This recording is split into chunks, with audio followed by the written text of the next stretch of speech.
and we will have now on stage Mr. Guillaume de la Brosse from DG-DEFIS at the European Commission. DG-DEFIS stands for Defense, Industry and Space.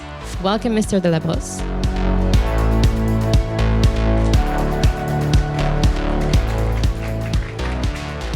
Within this DG, you're the head of the unit for space, innovation, startups, and economics. You and I have been at Sciences Po, you in Paris, I in Strasbourg. You've completed a master thesis on France's ambiguity towards the European space development perspective. That was back in 2006. And you started your career as a political and military advisor at the French permanent representation to the EU. You then joined the European Defense Agency as a strategy and policy officer. You were a defense advisor at the Commission, and now you're in this current position. I will leave the floor to you. Your microphone is right here. Thank you so much, Margot. And indeed, I'm very pleased to be back this year as well with you. Happy to see that the both of us have done Sciences Po. It leads to everything, including to space. So I'm spending my days with engineers, but sometimes it's very good to share experience. I'm not going to make a long speech. I just wanted to highlight a few points from the perspective of DG-DEFIS, the European Commission, how we see cybersecurity, and I'd like really to congratulate you for what you're doing. This is indeed a worldwide recognized event on cybersecurity for space. This is unique. This is really 2 days of gathering where we have a NewSpace company, cybersecurity experts, where we can exchange on the challenges that we face in the field of cybersecurity. And it's excellent because this is becoming an action that we all need to address in the upcoming years, and there is a need to really take actions immediately. The first point that I like to mention, and it was echoed by Philippe Baptiste this morning, by Rodrigo this morning as well, is that we need to recognize space as a critical infrastructure. Not just as a crucial infrastructure, but as a critical infrastructure. You have that debate in the US, whether space has to be identified as the 18th critical infrastructure. We need to make that move in Europe, to recognize that space is a critical infrastructure for good reasons. Space is the backbone of our communication, navigation, and security systems today. We can't live our lives without space assets today. It's a critical asset for security and defense. General Adam will explain about that, but that's very clear, not just to a specialized audience, but to the public today. And we speak about the space economy that is about to rise in the upcoming years. So as mentioned by Philippe Baptiste, space is a business, and we need to protect that business. So really, we need collectively to recognize space as a critical infrastructure and take subsequent actions. Second message is that while space is getting strategic value, it becomes more and more exposed to threats, of course. I mean, the more it gains value, the more it is quite attractive for people willing to disrupt space assets. And why does it become more and more exposed to threats? One is because space is becoming a software. Basically, space is not just hardware, it's more and more software. And therefore, the surface of vulnerability is increasing very quickly. Space is about data, and there is a need to protect the data, for that data not to be intercepted, not to be corrupted, not to be destroyed. Space is about supply chain. And in that supply chain today, we see lots of new commercial entrants that sometimes will go for not expensive off-the-shelf equipment or for open sources. And this is where we need as well to pay attention. And then it's getting more and more exposed to threats, because basically for anybody willing to disrupt our system, it's low cost, high impact. An attack, again, as you remember, there was this researcher, Belgian researcher, that hacked basically Starlink's terminal for a piece of 25 So that was done. So basically, it's really low cost, high impact, and that's why we need as well to really pay attention to cyber security. So there is a need for a wake-up call, and there is a need to really enhance the level of cybersecurity of our space systems, meaning that we need to address all critical functions of the space systems.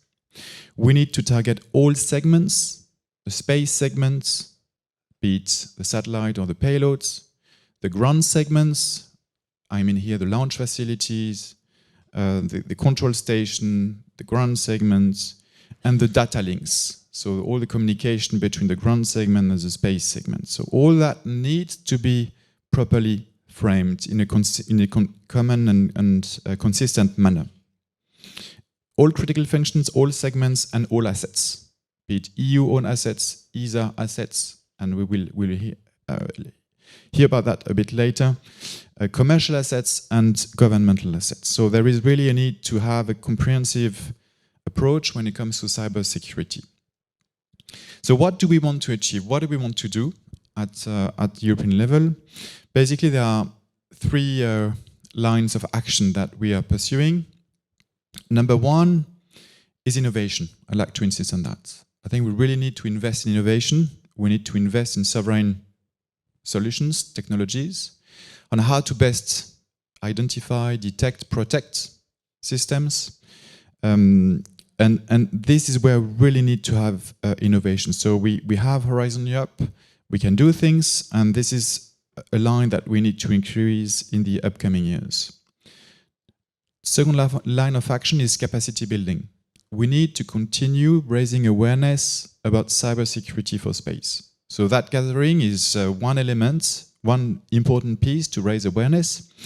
But as mentioned by Rodrigo, we are today establishing the EU Space ISAC that will bring together large industry, small players to exchange about cybersecurity threats, to exchange about best practices, what has to be established in a company, what large companies, large corporates have done, and how they can exchange experiences with new commercial entrants.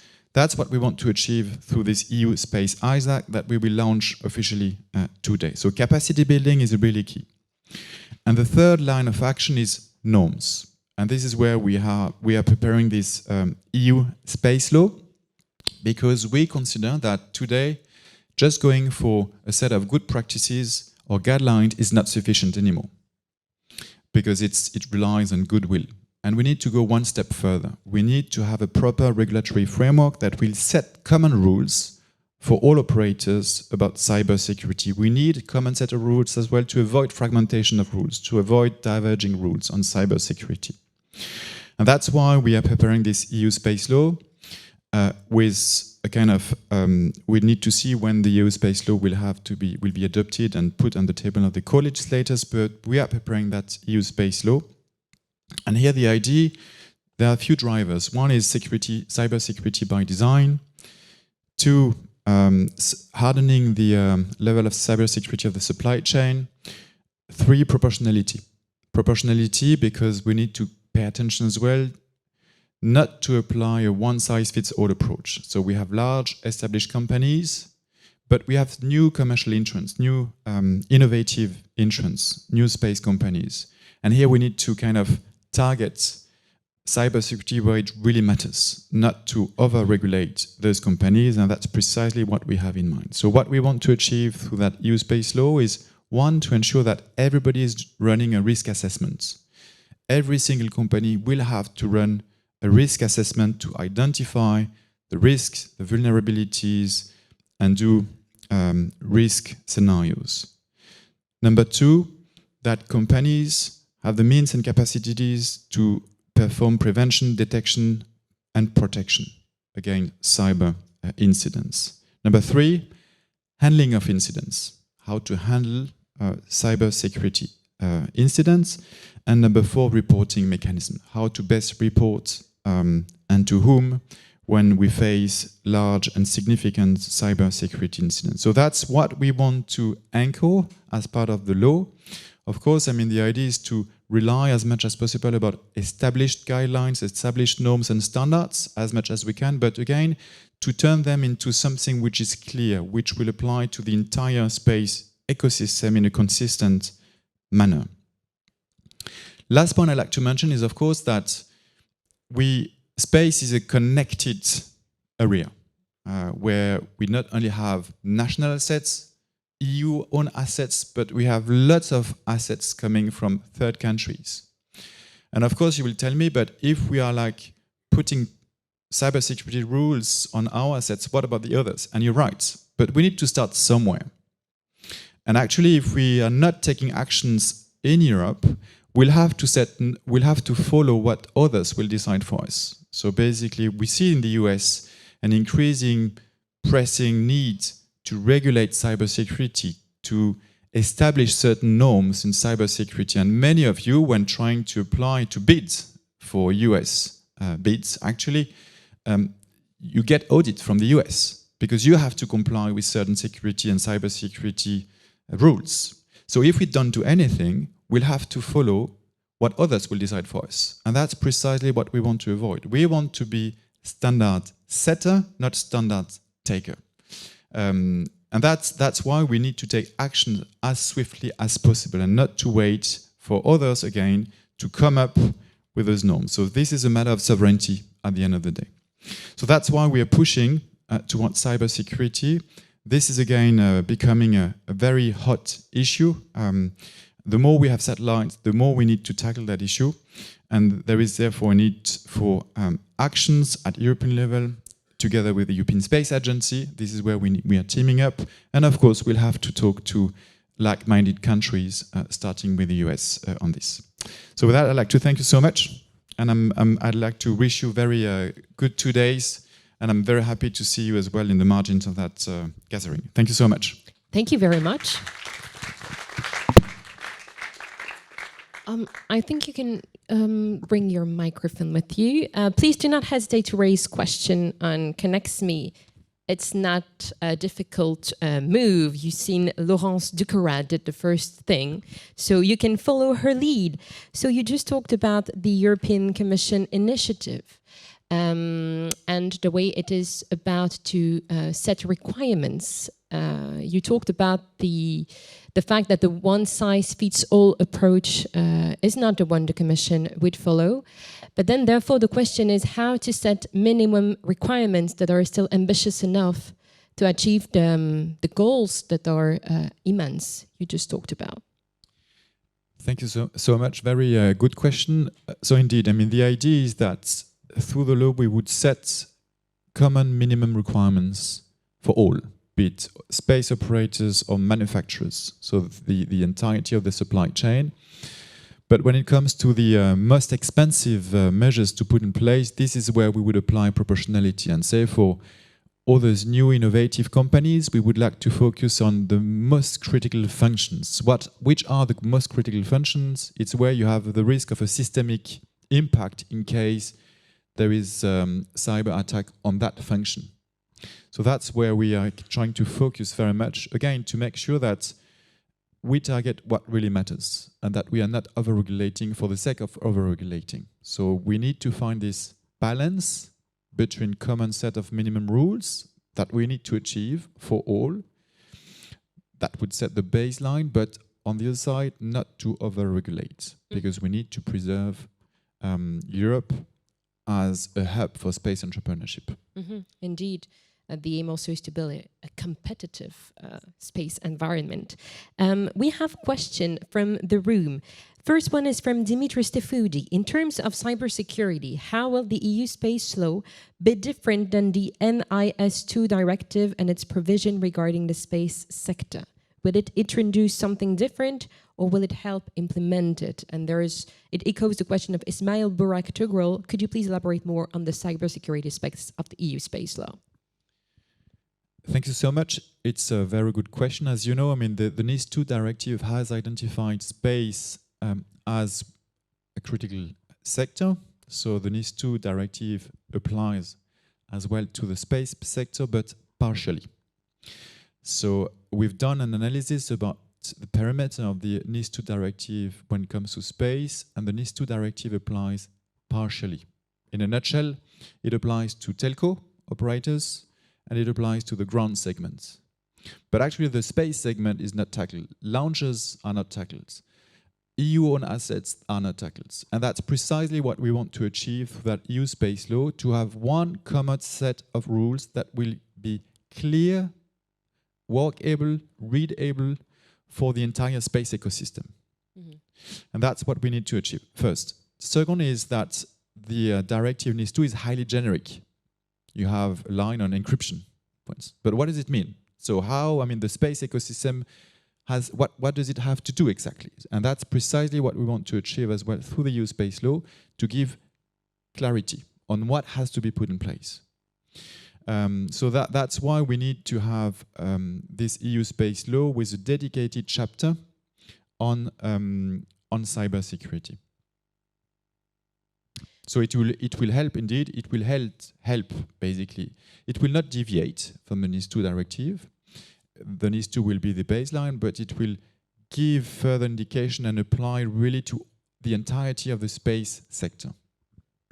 Thank you. Mathieu Bailly, that we know of here, is asking what would be the agenda. We know that now the Commission has issued its initiative. The trilogue will start, but can you foresee a bit of the agenda?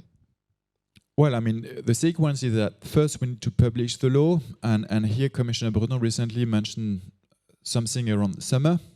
So we need to see. And then the point is that once you have a piece of legislation on the table, we would negotiate that together with member states, Council, the European Parliament. And then, of course, what we need to decide is the date of application of the law. The law would not apply overnight because we are basically many rules impact the design of a satellite. So we need to give time to the industry, we need to give time to member states to put in place what they need to put in place to comply with the set of rules. So it will not happen overnight. We would give some buffer time, again, to member states and to industry to put in place what has to be put in place. And again, not to disrupt the development of satellite. If satellites are well developed, we were not going to impact and to tell industry, you have to redesign completely your satellite. So that, we are realistic here. Plus, what I want to say that it would, of course, apply to new satellites, not to satellites that are already up in the sky. The EU space law is also set to launch new guidance also on resilience, but sustainability also. There were talks about curb light pollution. Could you talk to us more about how this EU space law could be related to the actual Commission Green Deal? You're right. Actually, the space law will set requirements on 3 pillars. So resilience / cybersecurity, number 1. Number 2 will be on sustainability, so really space traffic management. And number 3 about sustainability on Earth.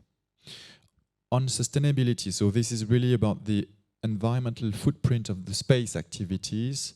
Level of ambition will be quite low, because we need to start somewhere. Today we have no means to calculate in Europe the impact of space activities on the environment. You need a common methodology, and that's precisely what we want to achieve through that EU space law, to have one common method to calculate the impact of space activities on the environment, and then at the next steps, we'll take actions to reduce the environmental footprint of the space activities. But you see, it's kind of first step towards a greener space activities, but we need that foundation. With that foundation, we can do nothing when it comes to decreasing the impact of the environmental footprint of the space activities. Thank you. We have questions from the room. The one being an echo to what we just discussed from Jacques Cruz-Bandao. Availability, he says, is an important part of cybersecurity. This concept needs a system view approach. How does the EU space law reflect it? And I think maybe I can also, while you take time to think about this, raise the question, because we have limited time, from another person in the room who is Alessandra De Angelis, who asks, how does the coming EU space law align with CER EU directive, so Directive on Critical Entities Resilience and Requirement for the Space Sector? I must say I don't understand that question. Availability is an important. I don't understand what's behind the concept of availability. I think it does echo the fact that you said that it would not apply right at the moment the directive is adopted, when it will be. Jacques, Maybe if you want to comment on under your question to specify it. But the other question... And in the meantime, yes, on this. So, I mean, as part of resilience, we will tackle the cybersecurity and physical protection. And physical protection, again, will build very much about the SARE directive.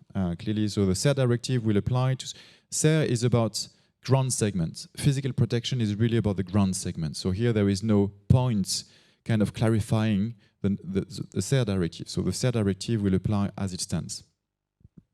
Wonderful. We've just finished on time. Thank you very much, Mr. Delabos. Is there something you'd like to add to conclude? Or no, I'd like to thank you so much. I'm very happy to be here. Last year we announced 3 things: IA², ISAC, and the space law. So ISAC will be launched today. Yes. Space law is still in the making. IA² is about to be announced somehow. So we are making progress, but it always takes time. So well, thank you so much, Margot. Thank you so much for sharing this progress here. We're happy to have you.